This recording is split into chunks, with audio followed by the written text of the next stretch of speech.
We go.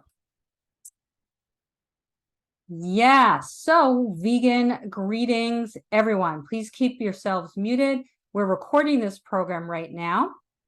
After this presentation, please visit our YouTube channel, hit subscribe, and smash that like button. Click the bell to get all our new content. That really helps us out.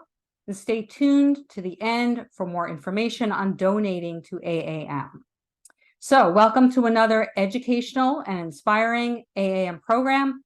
This entitled Epistemology for Animal Rights Outreach.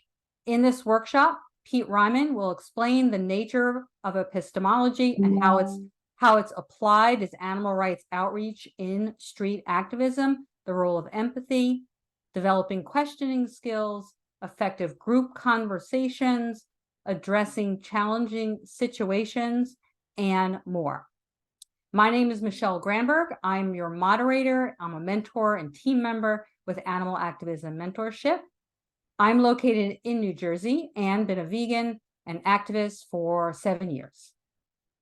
AAM is a multinational program supporting new and fledgling activists to reach their full potential. Our mission is to empower and equip activists to boldly participate in our global animal liberation movement. Founded in 2020, AAM offers a free 3-month mentorship program which pairs experienced activists with aspiring activists.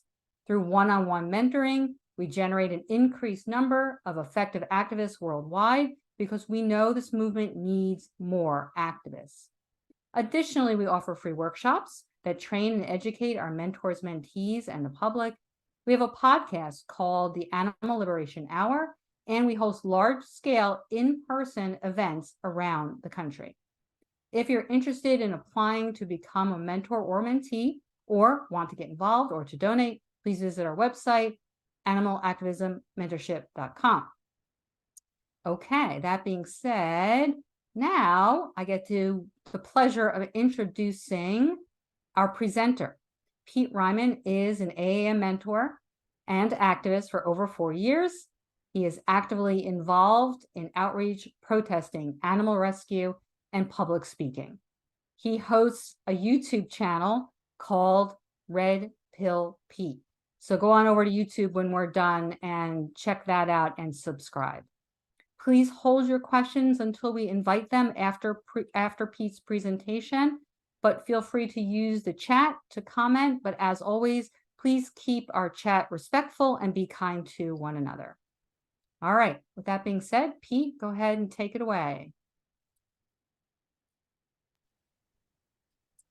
Hey there, everybody. Michelle, I just noticed your Happy Healthy Vegan shirt. I like that shirt. Nice.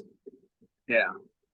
Well, I see some local Austin people here too. It's good to see everybody here. Some people I've met in real life, some people only online. Thank you, everybody, for being here.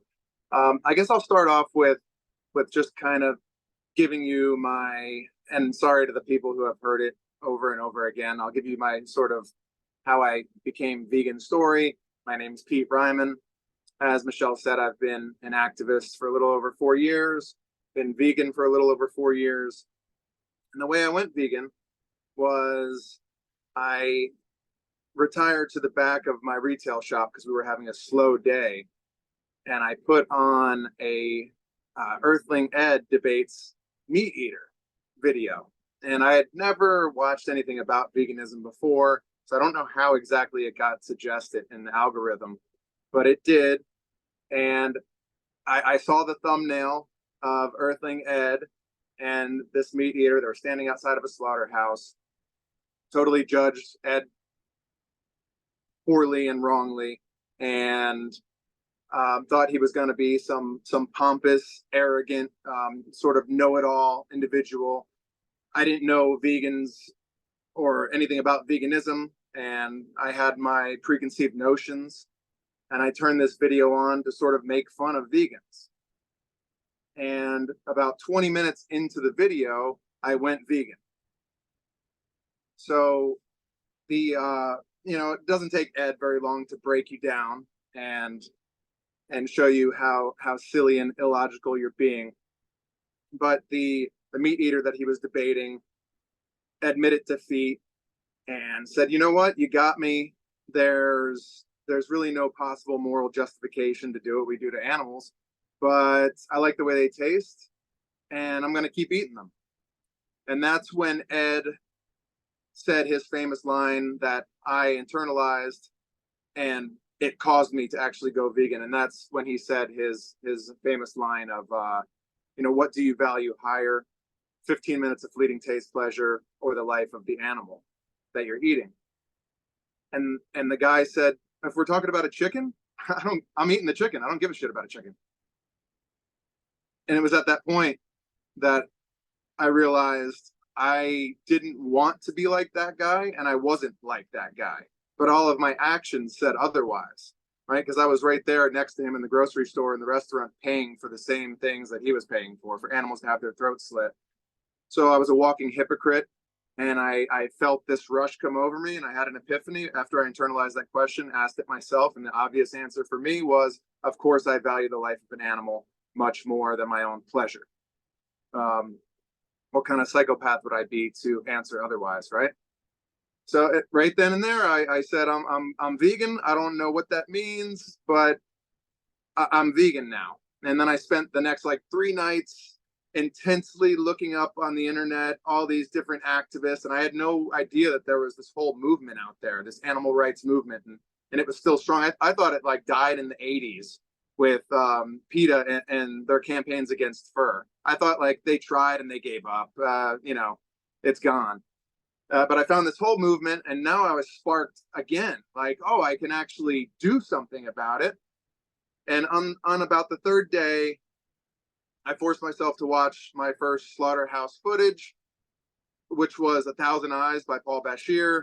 It's a short, 4 or 5 minute video that breaks everything down, all the standard legal practices, essentially Dominion or Earthlings compiled into a 5-minute view.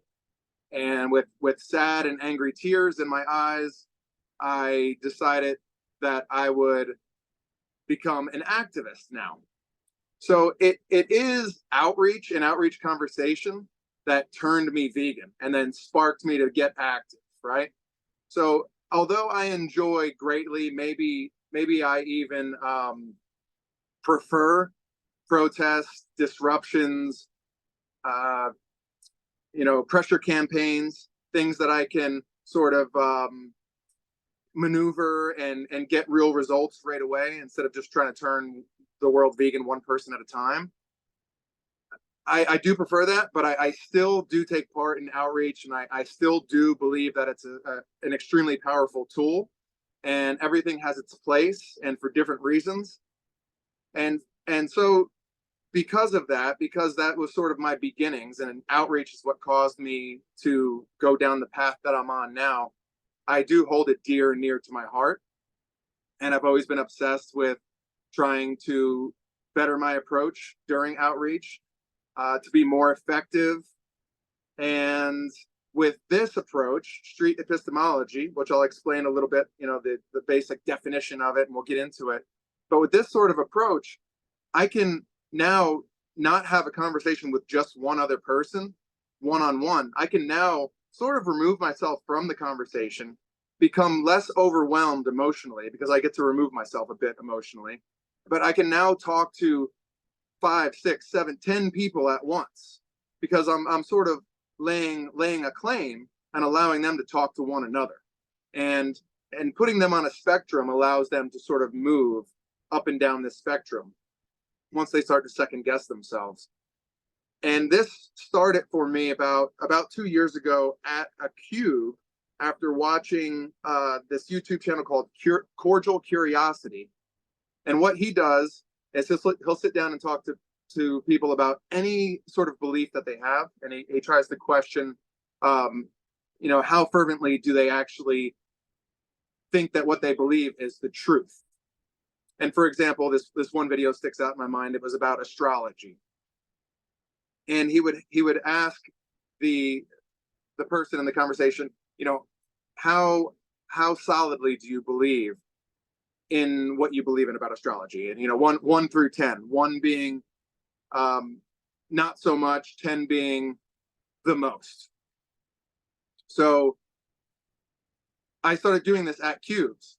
And I would talk, I can think of one example. I was talking to a couple and they had a Chick-fil-A bag in their hands. And as I started showing them the footage on the screens, I said, are you guys against animal abuse? And they both said yes.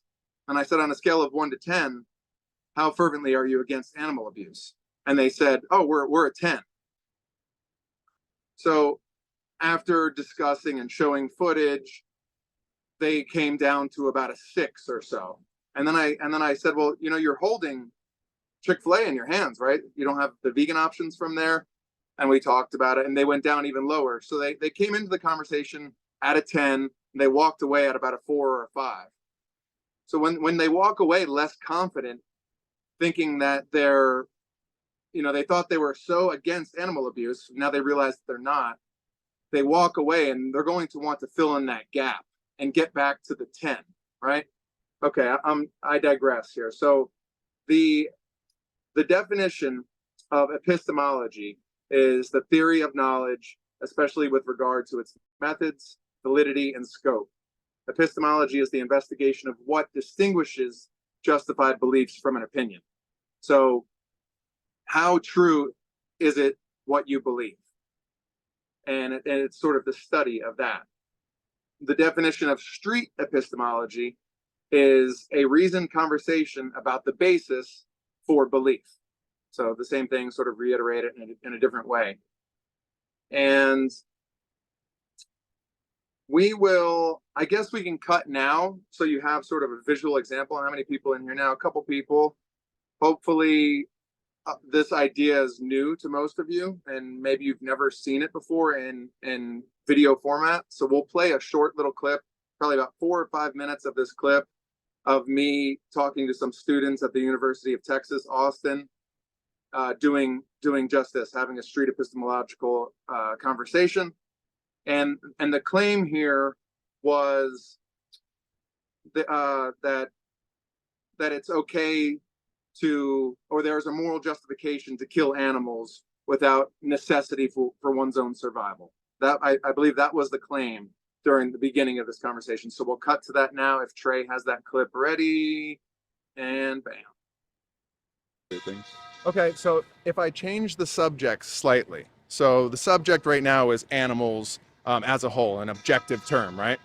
So if I change the subject to dogs, would anybody move in one direction or the other if we were talking about a specific animal like dogs? Yeah. Where would you move to if we were talking about dogs? Definitely to disagree, positively. Okay, so you'd both move one more strongly towards the disagree. Yeah. Okay, and why is that? Because dogs are not animals that you hunt. They're domesticated. They're not animals that you eat for food either. So the whole purpose behind them is to not kill them. And so it's kind of like, again, even further, why would you then kill it? Sure. Okay. And you kind of feel the same way? Anything to add to that? Not really, no. Okay, anything to add? No, I strongly disagree. Well, I guess I strongly disagree. Oh, okay. Moving again. That's okay. That's okay. Come on over here. Yeah. I strongly disagree as well because of that same premise as well. Like, just there's no need to hurt dogs. There's no need to kill dogs and everything, and they don't really supply us with anything. Just with love. Sure. Depending on the dog, of course. But yeah, that's just my own. Okay, so I'm kind of hearing from you guys that dogs are companion animals, right? And it's sort of, would you say it's sort of a cultural thing too with dogs?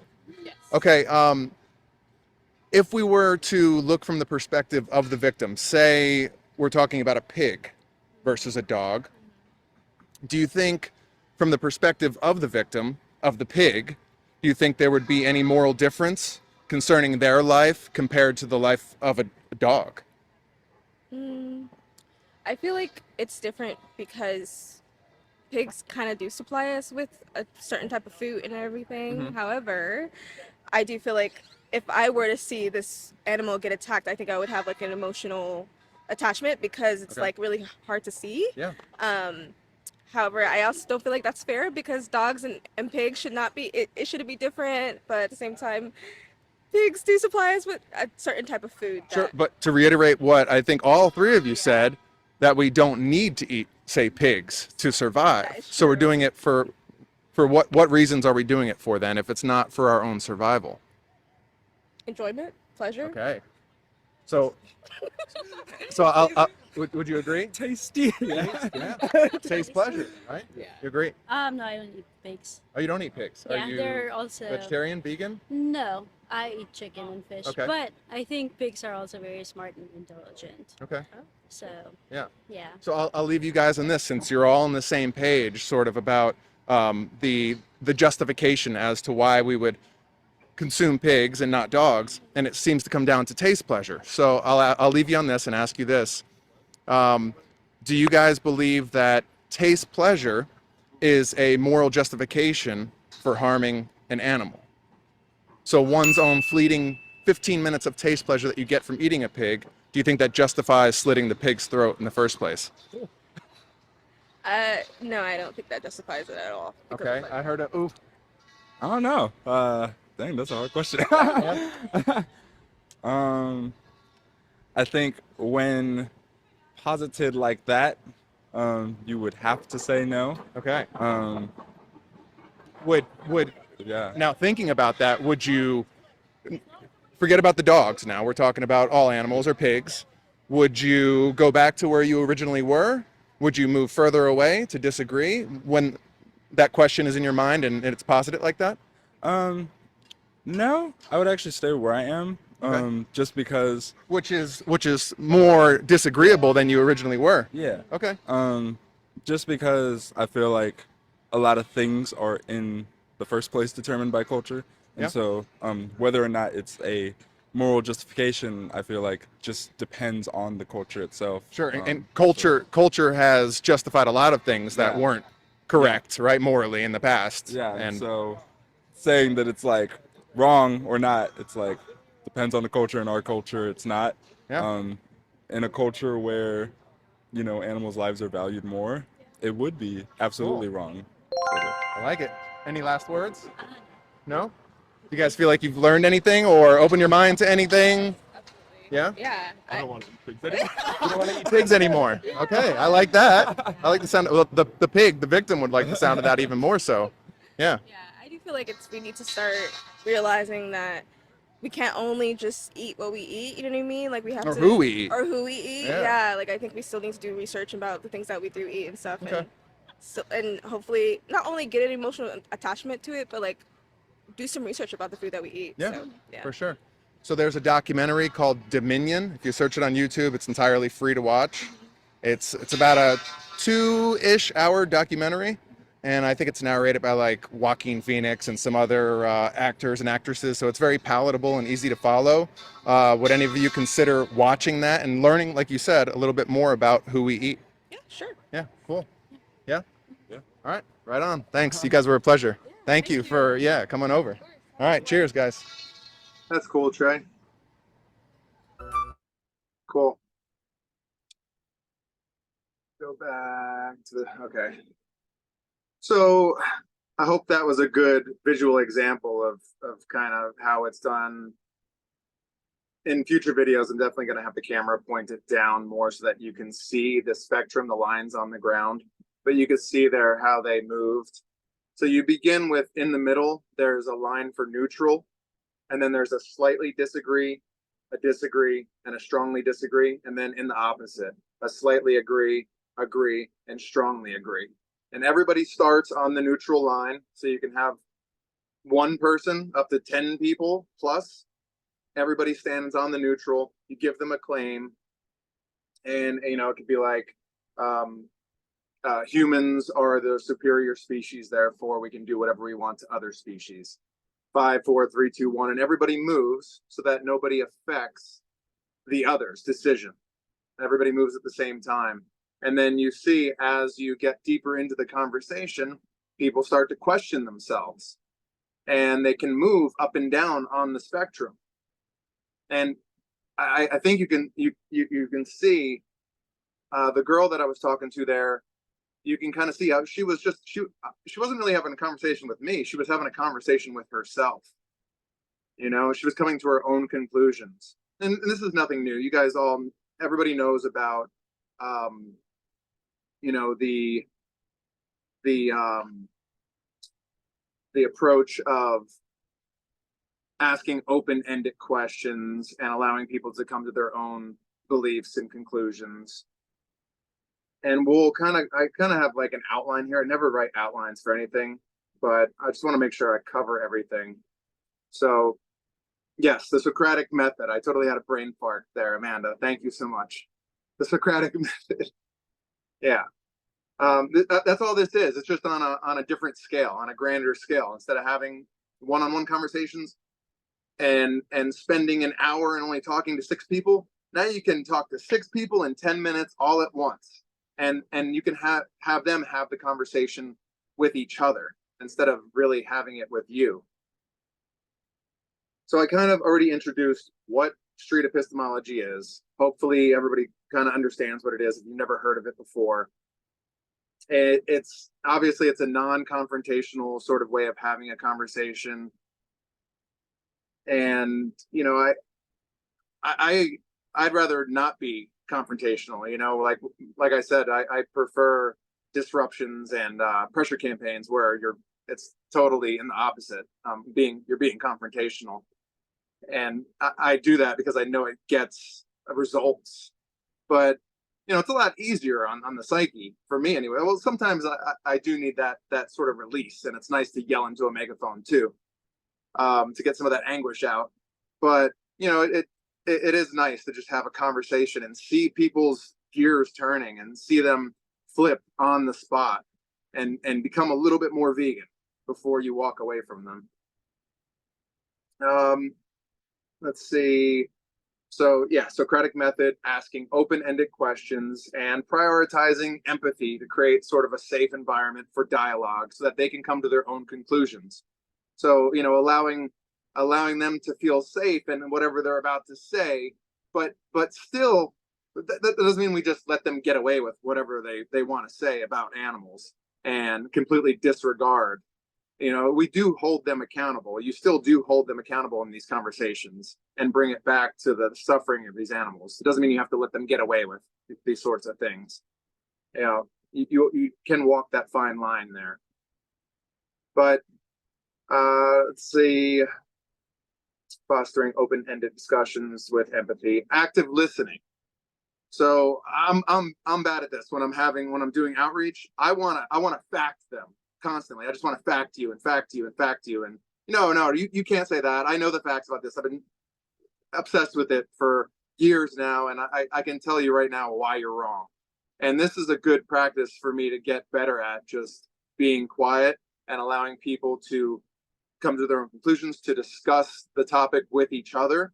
Because while they're on the spectrum, I'll often, you know, so if somebody's on strongly agree and then somebody else is in the opposite on strongly disagree, I'll go to the strongly agree person and say, what can you say to that person down there to get them to move 1, 2, maybe 3 spots closer to where you are? And that way they're having a conversation with one another, and I'm sort of removed from it, which is a nice break on your psyche and your emotional state as well. What time are we at, Michelle? We have plenty of time. It's 7:30. Okay. Keep going. Cool. All right.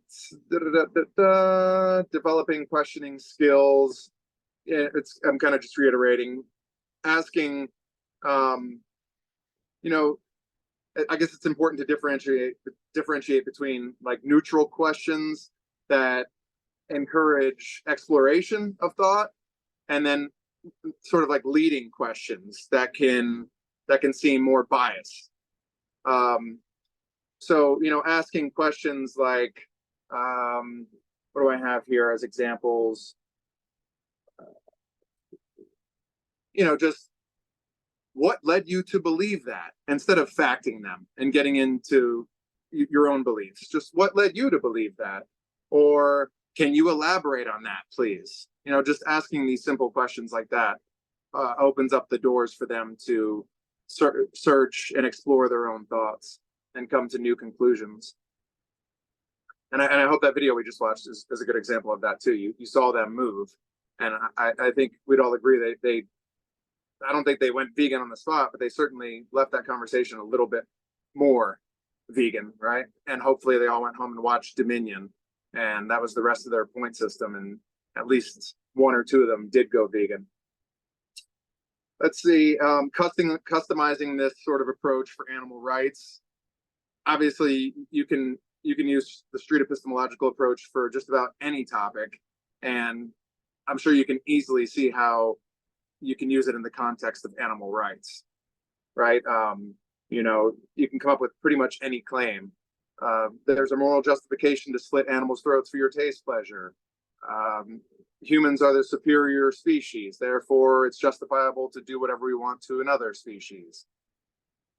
We did this sort of as a practice when we were in Denver during the convergence with other activists, and we talked about things like, I think Trey posited this one claim, you know, that Trey, do you remember the claim that you came forth with? It was about welfareism. So something to the extent of like, welfareism is good for the animal rights movement, and had everybody move on the spectrum.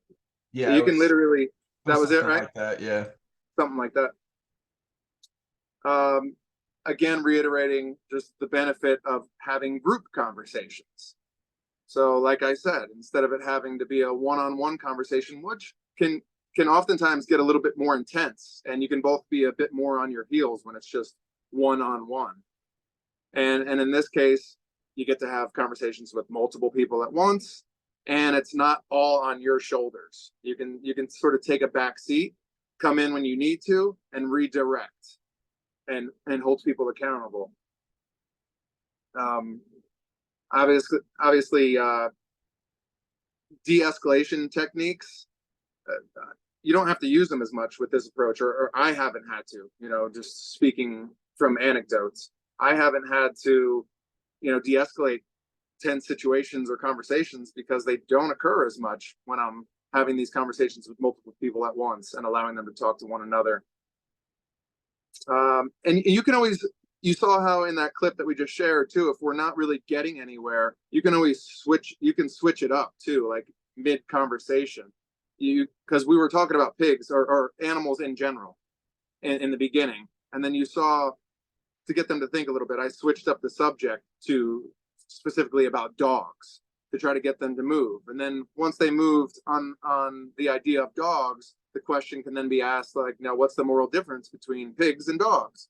I could have asked, you know, with the subject being humans, with their mother or their sister or their brother or their father. You know, you can put anything in place and then ask, well, now what's the moral difference, you know, from the standpoint of the victim. Let's see. You know, at the end, wrapping up the conversation and then encouraging them to go and do more research on their own. Don't take my word for it. Hopefully you learned something here today, but, you know, give them Dominion or give them vegan boot camp, exactly, a call to action so that they can leave the conversation and go learn more on their own. So I guess we can, feel like I'm getting monotonous at this point and repeating myself. We can go into a Q&A, and hopefully this is a brand new idea for a lot of people and it sounds exciting, and maybe you'll go out and you'll try it. But let's see any questions in the chat currently, or how do we do the Q&A? Let's open it up right now. Okay. For anybody who has questions, we'll try to do this in an orderly fashion. And so you can either hit the hand raise icon if you want to, you know, speak to Pete and ask your question, or you can simply put your question in the chat and we'll try to go in the order in which the questions are received. So, or a comment or a share of an experience you've had. So Serenity, you have your hand up first. Go ahead and unmute and ask your question. Hi, Michelle. Hi, Pete. Thank you so much for putting this on. I find the idea of using the spectrum from agree to disagree really interesting for animal rights. So I've seen that used on YouTube. I never thought about using it for animal rights. And I would love to implement that here in Canada. I'm an organizer for We the Free, and I think that would be a great thing to do. I'm wondering how exactly do you do it? So for the lines, Do you put chalk? Do you put tape? And also, when you have a group of people stopping, and if there are people walking by who seem interested, do you invite them into the conversation? Or do you do it one group at a time? How do you do it? Sure. So thank you for your question. And that's awesome that you're wanting to try it. Yeah, I'll use chalk for the most part. I mean, sometimes I'll just use the lines that are already on the ground, like they're on campus. I'll use the lines that are already in place by the way the bricks are laid. But yeah, you can use chalk. And when there are passersby, which it's happened quite a bit, especially on campus when students are going from class to class, they stop and they listen and they seem interested. And a lot of times there's other activists around me a lot of times too. So there will be side conversations going on because the passersby are wondering what's going on, or they can wait and get into the next round and take part in a different claim, you know, and stand on the spectrum and move themselves. So yeah, it is good that you're out there in public and people can take part as they pass by. Okay, is that good, Serenity, to answer your question? Okay. So I'm gonna go to, so if you have a question, go ahead and hit the hand raise icon and just wait a moment, or place your question in the chat. But Trey had a question. Pete, is it hard to get someone to wait on multiple others to arrive so there's a group? No, it hasn't been, but even if there's just one person, you can do it with one person. You know, you really can. And I think me and a local Austin activist, she's expressed interest in trying this out and starting her own YouTube channel. So she was talking about, hey, can we, you know, like break the ice and go do, you know, a video where I take part in the street epistemological approach. And what we're going to do is have her hold a sign with the claim on it, and have a vegan take part on the spectrum. So she'll be there, you know, on the lines herself, moving up and down with the other participants, and the claim will be right there on the sign. So there's, you know, there's no it's not as if we're being secretive with where we stand, so that, you know, we gain the trust of these participants, you know, to be very open.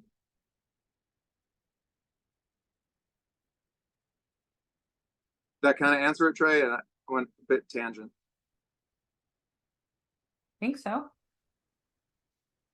Yeah, you can do it with one person, especially if you have another activist with a sign. Then it could just be that activist and one other person. All right, so there's another, Trey has another question in the chat, but I'm going to ask you a question, which is, like, how do you engage them? How much do you actually explain and instruct about, you know, the petri dish that you're putting them in? You give them, I see. And my other part of that question is, how much do you think that recording it, they know they're being recorded, how much do you think that influences them, if it does? Oh, yeah. So I don't share with them what we're going to talk about. I just walk up to random people and I say, hey, do you want to play a game of street epistemology and test your beliefs on something? You want to see if maybe you don't really believe in what you think you believe in? And then they'll usually be sparked by that. And then I give them the claim before I have them move, so they know what it's about. And then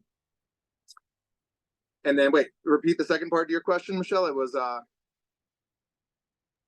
about if they know they're being recorded, how oh, do you think our answers are different, you know, or is there no difference? like if they're swayed or acting accordingly because they know they're being watched by the camera. I mean, I guess you don't really know, right? But I think most people do tend to sort of be a bit calmer and be a bit more logical when they know they're being recorded, because they know they can be held accountable later for the things they say, which I guess can work in your favor or disfavor. But if they're being more honest, they're not going to you know, be as much of a troll and say, you know, I don't give a shit what, you know, about chickens or cows or pigs or animals don't feel pain, you know.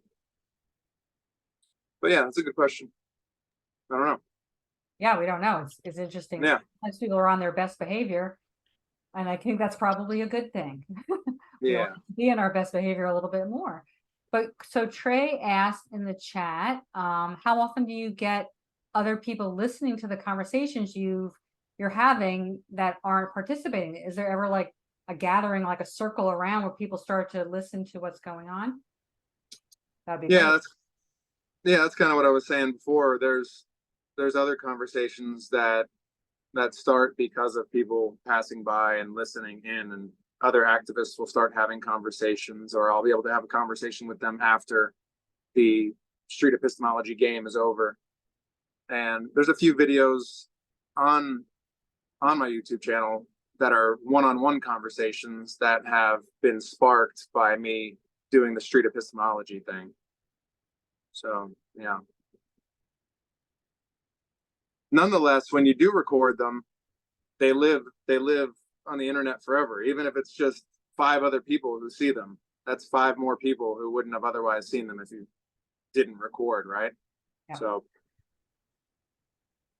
Absolutely. And so Star asks, do you get people's contacts and check up on people and give them more tips on how to go vegan, and remind them of documentaries and ask them if they have watched it? I have so there's this app called Hi Hello. It's entirely free, and you can set up a digital business card. Tabby, I love your leaf. It's very beautiful and distracting. What's up? All I can focus on is that leaf. Yeah, I use the Hi Hello app, and I'll share with them. So it's just a QR code, and they can just scan it with their phone, and it has my email and phone number on there. So I leave it up to them. It's got vegan boot camp on there, and Dominion and Earthlings, and a link for AAM. The full like Go Vegan packet is on my business card, as well as my personal contact info. So, and I always tell them, you know, you can feel free to reach out to me. So at least they have my info, and I leave it up to them if they want to reach out to me. And a few people have. They've reached back out to me and said, "Oh, I watched the video that I was in. That's really cool." And you know, yeah. Another question in the chat from Heatham, which is, Pete, I love the creativity in this and hope to join you sometime. What is the most challenging aspect or situation you've been in doing this? The most challenging aspect of it, I guess the most challenging aspect is always in the beginning, trying to get people to partake. All right, because I'll get shot down 3 times, you know, the amount that people actually agree to have a conversation. So, you know, I might have to go through half a dozen no's before I get one yes. And then maybe I'll get lucky sometimes, and I get a whole group of people that want to come participate at once. Yeah. Do you think And it can be nerve-wracking too, you know, but who gives a shit what people think about you? You know what you're doing is, you know, a form of your passion, and we're all going to be dust soon anyways. So do what it is that you know is right, and go up to strangers and ask them to have conversations, and try to change the world one by one, you know? Who gives a damn? Do you think that, you know, academic environments, school environments are like the best kinds of places to be? Ideally, what's the pros and cons of that? And are there any environments that you would stay away from, or you think that this kind of approach would not work? No, I'm gonna try it soon on 6th Street, which is like the party street, like Main Street of Austin, Texas. It's where all the bars are. I'm not gonna go after 10 p.m. at night because people will be, you know, too faded out there. to even have a conversation. But yeah, I think certainly like a university setting, people are already there. They're primed to learn. They're already inquisitive. They're in that mindset. They're objective and open-minded. So I think that's a good catalyst for a good conversation and for people to move up and down on the spectrum, because they're there to be swayed. That's why they're in college in the first place, hopefully, right? Yeah, their intellectual curiosity is already stimulated, so they're in that mode, that learning mode, which might mean they're more open-minded. So Trey asks, do you think this strategy could be good for helping people within the movement agree on ways forward with strategy? Repeat the last part. Agree on ways to move forward with strategy. Well, yeah, I mean, Trey asked that question. He might be talking in regard to what we did at the Denver Convergence, where we talked about different issues that animal rights activists might often disagree on. So yeah, absolutely. I think is that kind of what you're asking, Trey, in regard to that sort of thing? Yeah, so definitely. And I think after we did that in Denver, there was a few activists who were like, we should do this all the time, like before actions, or just in our downtime when we have things that are highly disagreeable.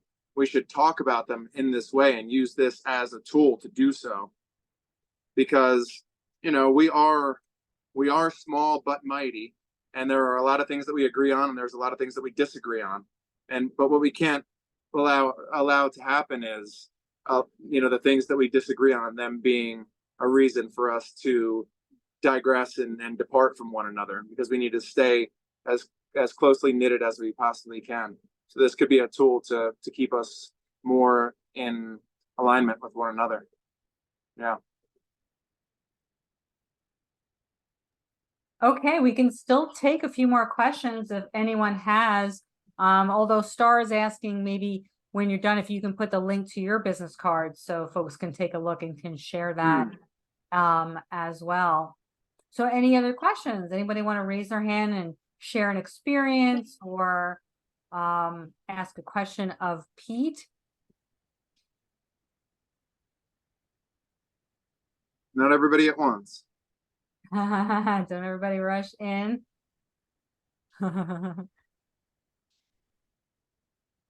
Pete, how long have you been doing this? This particular less than a year. Yeah, like 8 months or so ago I started it. But like I said, I started it in a different way during AV cubes, by just asking people the spectrum as far as numbers, like 1 through 10, how certain they are on their stance. Tabby has her hand raised. Let's go. Go ahead, Tabby, unmute and ask your question. I was going to ask you, do you find that it's counterproductive to wear animal rights messages on your clothing?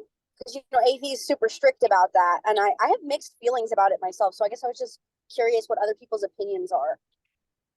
I don't know. I mean during outreach, not necessarily at like protests. During during these kind of conversations, I don't think so much, because like my claim is it's almost as if I'm wearing it on my shirt, right? I'm asking people this claim. They know exactly where I stand. And I guess it depends on your approach, like how you're having the conversation.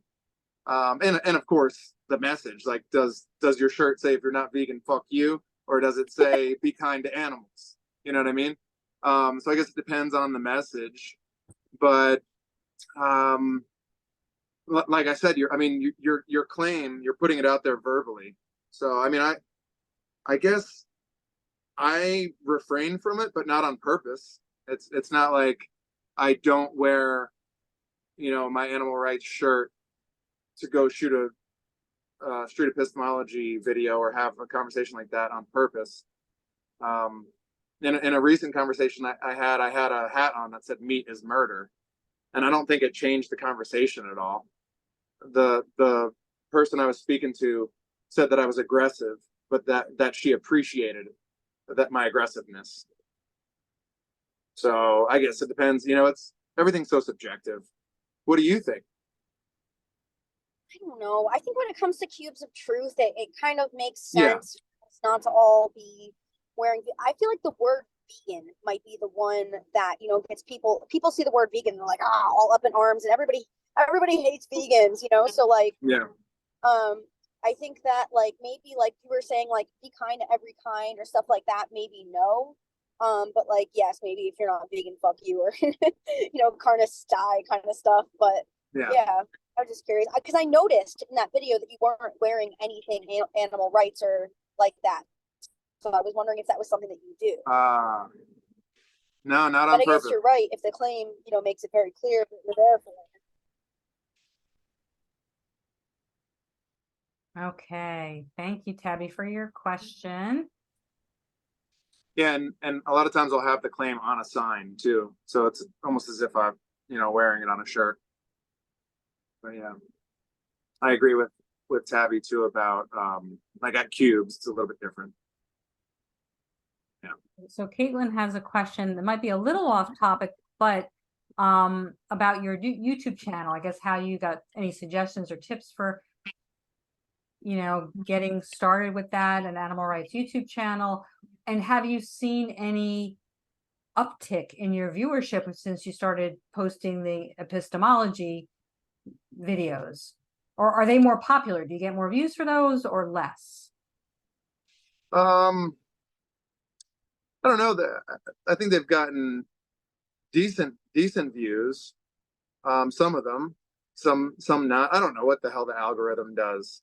Like the most popular video ever was sort of a clickbaity video I did where I was telling my vegan story and was referring to Earthling Ed, and sort of in the title I put like Earthling Ed is a pompous, arrogant ass or something like that, which is what I thought before I hit play on that video that turned me vegan, right? So I think that's like the most views I've ever gotten. Starting a YouTube channel, the number one thing that held me back and that I think holds most people back is, well, there's also time constraints too, like the effort that goes into it. But I think most people are just scared because they're anxious about, putting themselves out there, like, worrying about what other people might think or say, or worrying about when you approach strangers to have conversations, how many times they're going to be turned down before they have a successful conversation. Who gives, I just can't reiterate that enough. Who gives a shit? Nobody knows anything more than the other about what this life is about in the first place. None of us really know why we're here or where we're going afterwards. So just have conversations, and try to better it for the animals that we know are locked up in cages and slaughterhouses ready to have their throats slit right now. We know that's real. So let's try to change it. And just start it. Just hit record. Remember that when you hit record, you don't have to upload it. If you don't like it, it can just be like you're watching a scrimmage of a game before a boxer has a boxing match or a football team is about to play a game. They watch video footage of previous events. You can treat it like that. Don't think that you have to upload it and make yourself overly anxious and nervous while being recorded. Great tips. Maybe we need to do a whole workshop on that, right? With Yeah. Pete, some others would be great. So a couple more questions coming in, Pete, in the chat from Raja. Do you think practicing street epistemology on non-animal related beliefs would be a good way to practice the skills involved? And have you tried it on non-animal related beliefs? I have not tried it on non-animal related beliefs. That's, any chance I get to go and have conversations and try to change people's minds, that's what I'm focused on. That's my passion. And obviously, and yeah, anybody can use whatever belief or whatever stance they want and go out there and do it. But that's just not where my focus is. My focus is on animal rights. And I just haven't seen it used before, and I think it should be utilized, this approach for animal rights. Okay, so it's certainly something people can Google and check out if they're interested in that. Another question from Serenity then. Have you been able to compare your impact as a result of street outreach with graphic footage, I guess like the cubes, versus the street epistemology / spectrum approach? If so, how? I guess it would be just sort of your observations. Yeah, it would be anecdotal, subjective observation, right? So it would just be opinionated. But I mean, because I've had people like say they're gonna go vegan on the spot from showing them footage at like a cube or something like that. I feel like when people move, not just physically on the spectrum, but when their gears are turning and they're moving in their mind logically, I feel like there's more depth to their thought processes when having these spectrum sort of conversations, because they're really, like I said, having a conversation with themselves, and they're really delving deep into their beliefs and questioning whether or not it's true what they believe. Whereas, you know, showing standard legal practice slaughterhouse footage, I don't know. Sometimes it feels to me that they're having sort of an emotional response. I think both are equally beneficial and impactful, and it kind of comes down to what you like better, because whatever approach you enjoy more, you're going to do more of it, right? So just do whatever it is that you love for the animals, and that'll keep you more on track and in tune and having more conversations. Yeah. 100%. I think we're the X factor.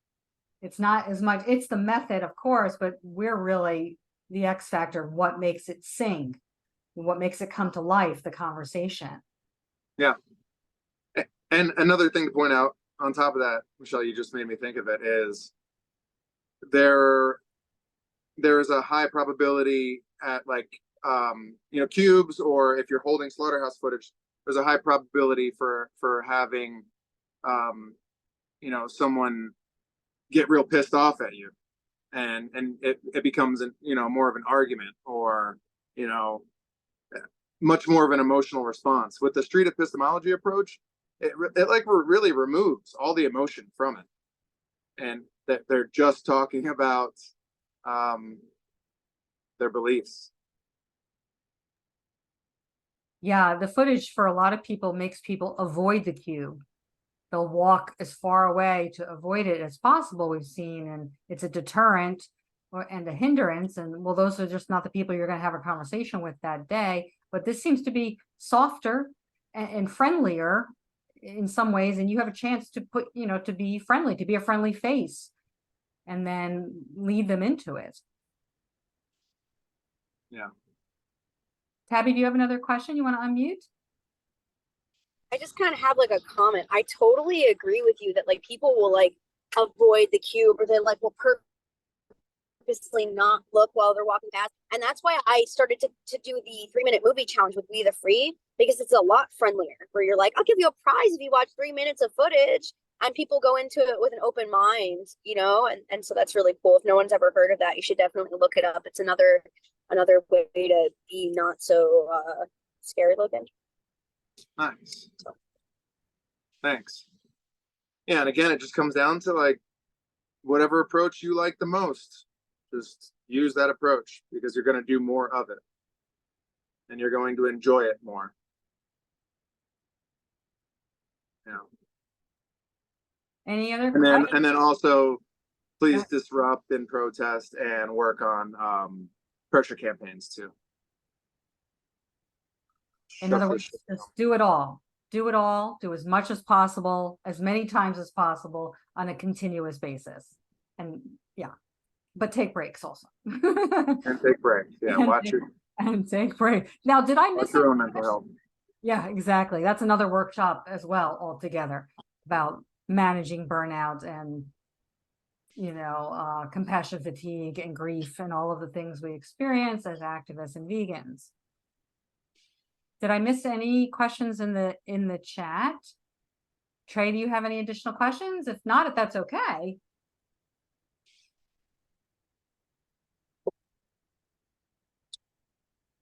Any other? Time we got. It's 8 o'clock. Well, it's 8 here. It's 7 where Yeah. you, I know that. And it's different time where other people are, but any other questions or comments? Don't you want Pete to tell us when he thinks we'll have a vegan world? His predictions? The prophecy of red pill. Oh, do you want to talk about what red pill Pete is? Like what that means? Yeah, because there's so many preconceived notions about the term red pill because it's been hijacked. Everybody knows it began with the Matrix. You take the blue pill and you stay asleep, and you still keep paying for animals to have their throats slit for no reason other than your taste pleasure. Or you take the red pill and you wake up and you see the world for what it is and you go vegan. That's what red pill means. And unfortunately, the algorithm doesn't know how to differentiate that. So I may have to change I've been debating back and forth whether or not I should change the YouTube name, and possibly the algorithm will benefit me for that. But then I'm afraid that people who already follow the channel won't know who the new name is. So these things are debatable. But yeah, if you haven't taken the vegan red pill, take it already. It doesn't have gelatin in it either. It's a vegan red pill. That's great. Yeah. Oh, and my prediction for a vegan world, you want to know that? I would. I want to know. I think, I honestly think that, and I know this is a whole nother topic that we can, dissect. But lab grown meat, I think is on the rise. And I think that it will be, in the near future, it will be the future. And I think that the animal agriculture industry will eat itself. I think that, just to use a random example, like, not to say that Smithfield and Tyson are going to do this, but to use them as examples, names like Tyson and Smithfield, I think when places like these start to adopt lab-grown meat, they're going to start pointing at the others who don't use lab-grown meat as barbarians, as companies that are not compassionate. Can you believe we are Tyson. We use lab-grown meat where animals don't have to be harmed. We just have to pluck one feather.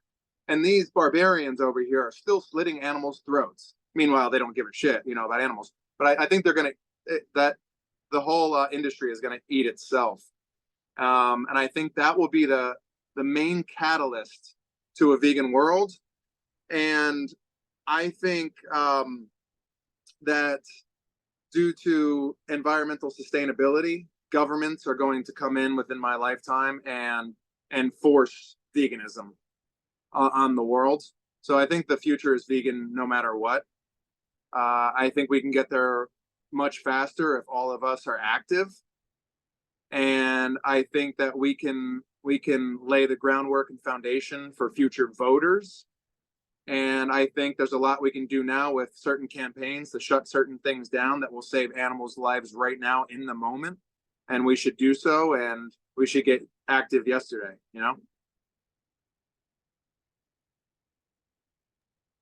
Okay, great. I think it'll happen in my lifetime. Yeah, that's very hopeful. That's But- great. I'm going to ask you for a hopeful message there. Folks are That's soon enough.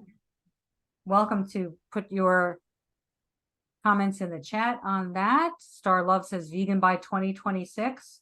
All right. Let's go. We're on the brink. Let's keep going. We need that tipping point. We got to move the needle. That's what we're trying to do. All right. Well, Pete, let me put it back to you if you could not, any other final words about epistemology and its use and its applications and, first steps for people. Well, I guess I will just say thank you for everybody who came to this workshop and participated and asked questions. Thank you so much for being here. I don't know, just I think outreach is an incredible, valuable tool, and whatever way we can have better conversations, whatever way we can enjoy the conversations more, they can be less taxing on our psyche, on our souls, on our whatever you want to say, you know, on our mental health, then use that approach. And I think street epistemology is one of those ways that we can achieve that. And when you can have multiple conversations at once instead of just having one-on-one, you can achieve a lot more in the same amount of time. Looks like we have one last question from Erin Mitchell. Yeah, let's take Erin's question. Unmute, Erin, if you can hear us.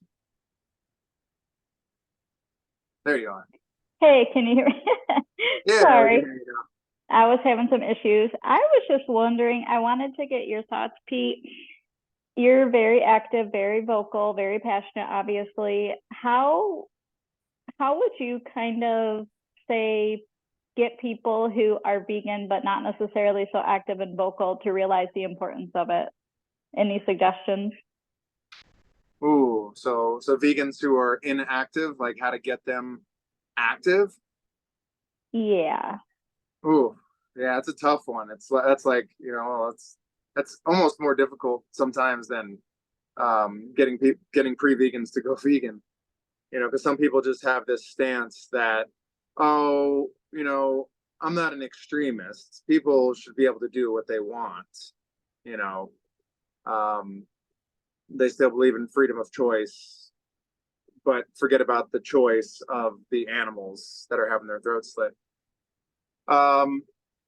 I guess, you know, one of my first mentors said to me that always sticks in my head is broaden your sort of definition. And when talking to these sorts of people, broaden your definition of what it means to be an activist.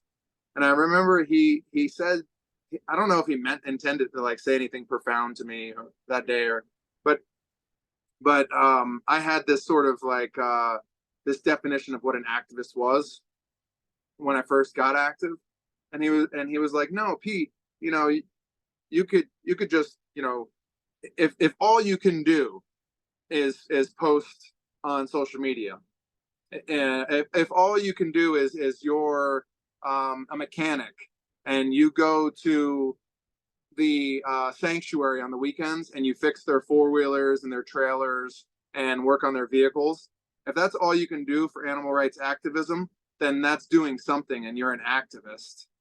So I don't know, I would talk to these people in that sort of objective way and let them know that, you know, you don't have to go buy a megaphone and join us at the next disruption. You can do what it is that's in your power. And as soon as they start doing a little bit of something that they feel comfortable with, that little something will turn into something else. And they'll naturally just get more active in different ways. Is that kind of Yeah, no, it makes sense. It's just like taking that one small step and then it kind of snowballs, I feel like. Yeah, subconsciously, unconsciously, they're not even aware of it, you know? Yeah, thank you. But just, yeah, drive it home to them that they don't have to do what you do. I guess, yeah. Absolutely. More than one way to get active. And definitely we need those keyboard warriors. Yeah. That's your thing, right? To be behind the screen, be a keyboard warrior, that is cool. Yeah, even if you make up an anonymous account, it doesn't even have to be your account, right? Right. That was a good question, Erin. Thank you for that. And Caitlin says she started seeing Earthlings, then 3 weeks later she did a cube, then protested, then her first speak out, then disruptions. I think for a lot of us it becomes progressive like that. You put your toe in the water and it feels good, and then you do a little more and a little more. Before you know it, you're like the activists that you emulate, the activists that you admire. You're one of them. You're side by side with them. And that's another part of it, is just reminding folks to find community, because that's where people feel safe and they come away. Their shyness tends to go away because you're in a group of 10 or 20 or 3. Yeah. Suddenly you feel normal. I'm normal. It's not just me. Other people with 3 heads. Yes. Well, 100%. yeah. We're all abnormally normal together. Right. Right. If this is crazy, I want this kind of crazy. Give me some. Yeah, give me some. Awesomeness. Or if there's no final questions that I see in the chat as we watch for another moment, then I'm gonna wrap up. Pete, do you have any? You don't have any final? Maybe Pete, you want to put in the chat your YouTube channel, your Instagram, although it might be obvious that it's Red Pill Pete, but if you want to do that, and whatever other social media you have, or take a look through there and see if there's anything else that you need to comment on or answer. And I will begin to wrap up then. Okay. Does that sound good? Beautiful. Unless there's anything else you want to jump in, let me know. But I do want to make a few announcements, as we always do. I'd like to announce our upcoming workshops. On August 24th, we have Vegan Advocacy Expanded. On September 7th, we have Behind the Lies, a former zoo employee uncovers the truth about captivity. On September 28th, we have Managing Grief and Compassion Fatigue, a monthly support group for activists. And more workshops to be announced. And please check out our previous workshops on YouTube. They're all archived there. And please subscribe. Reminder that we have an upcoming in-person live event. The Ohio Occurrence is September 1st through 3rd around Cincinnati. And we have Amanda, who's the organizer here. Amanda, do you want to say a little bit about what they can expect if they attend? Absolutely. Can you see me? Can you hear me? Yeah. Awesome. So yes, my name is Amanda Delzeith Murphy. So I'm going back to my main name. So I'm in a transition from going from Amanda Murphy to Amanda Delzeith. So Facebook is updated, Instagram's updated. So if you have questions on it after this, I'll also put our link tree in the chat. Just did it. The link tree has our event page, our fundraiser. We're really behind in fundraising. So even if you can't make it out and you have $5 you can spare, everything adds up to help pay for housing and food for the activists for the time over the Labor Day weekend. So September 1st to the 3rd are the official days, 3 full days, at least, I'm saying at least 12 actions, with a couple of workshops and a couple of speakers. We are, the kinds of actions that we're going to do is we're going to keep LVMH pressure on. We have aquarium, a zoo, animal testing. We'll be doing a cube of truth with AV Cincinnati, horse racing with Horse Racing Wrongs, 2 different hatcheries, a fish and a chicken.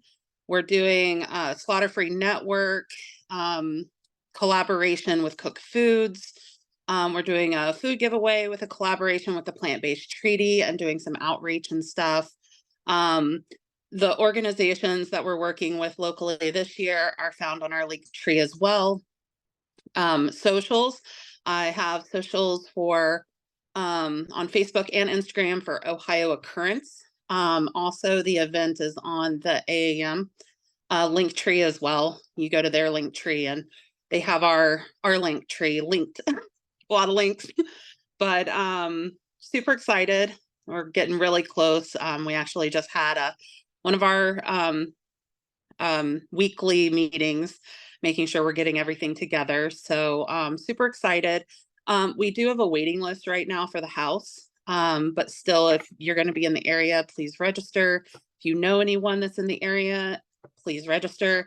I've been an activist for gosh, 6.5 years. I've done a little bit of everything. I love AAM and all we do as a mentor, and I've been on multiple tours. It inspired me to start touring the cities of Ohio. Last year we did Cleveland, Ohio. Phenomenal success.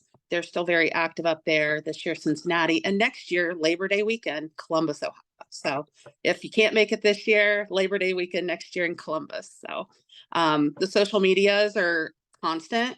So if you follow them every year when we do updates, you'll get the updates.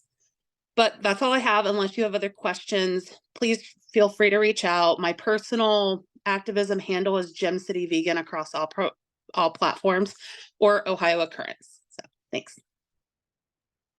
Thank you so much, Amanda. Go ahead and put that in the chat, all your information, so people can reach out to you if they would, if they'd like to do so. We certainly encourage you to attend our very, very memorable, very effective in-person multi-day actions that we have. And Amanda was my roommate in Washington, and I highly recommend her as a roommate. No, I'm just kidding. All right, very cool. So I recommend you too, Michelle. I love you. Yeah, so any links can go in the chat. And everybody, if you want to put your Instagram handles or your YouTube channels in the chat, of course, go ahead. So please consider becoming a patron by finding AAM on Patreon.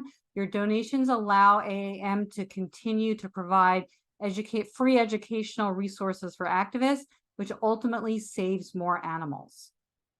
Cool. So that wraps up another AAM workshop. Thank you, Pete, for your time and wisdom. Much appreciation. Thank you, Trey, for managing the back end. Thank you all for being here and the tireless work you're doing for the animals. Like Electra says, thank you also. If you're interested in becoming a mentor or a mentee or want to get involved, please reach out to us. If you'd like to be on our email newsletter list, drop your email in the chat. Okay, and until next time, let's see your V, everyone. Stay strong and live vegan, everyone. Thank you.